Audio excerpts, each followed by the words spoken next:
কৃষক তো এখানেই শেষ। আমি এই ভিডিওটি করেছিলাম 20 মিনিট পরে, অন্তত শিলাবৃষ্টি হওয়ার 20 মিনিট পর, আর এখনো পর্যন্ত এই শিলগুলা গলে নাই। দেখেন এখনো পর্যন্ত সেই শিলাগুলো গলতে অনেক সময় নিচ্ছে। যদি আমরা এই একটা মুঠা উঠিয়ে দেখি তাহলে বুঝতে পারবো কি পরিমাণে ধান পড়েছে। দেখেন কেটে রাখা ধানগুলো যেই পরিমাণে ঝরেছে তার চেয়ে অধিক পরিমাণে ঝরেছে থিয়ে ধানগুলো। কৃষক এই ধানগুলো আর কখনোই পাবে না, সবগুলোই জমিনেই নষ্ট হয়ে যাবে। এই ধানগুলো তো আর কখনোই ফিরে পাওয়া সম্ভব না। শুধু ধান নয়, মাঠের যত তরি তরকারি ছিল, পটল, এবছর লিচু, প্রত্যেকটা আবাদই নষ্ট হয়ে গেছে।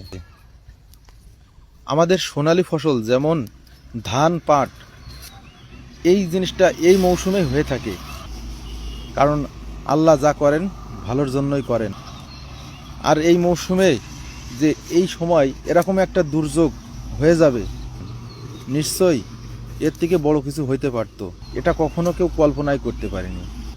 সবাই দোয়া করবেন। দেখেন আমরা আবারও যদি একটা ধানের মুঠা উঁচা করি তাহলে কি পরিমাণে, দেখেন কি পরিমাণে ধান পড়েছে। আসলে পুরো ধান বলার ভাষা হারিয়ে ফেলেছি। কারণ একজন কৃষক ফসল ফলায় শুধু তার নিজের জন্য না। 1 বিঘা ভুঁইতে যদি 25 মণ ধান হয়, সেখানে 12-14 মণ ধান এখন আর আশা করা যাচ্ছে না।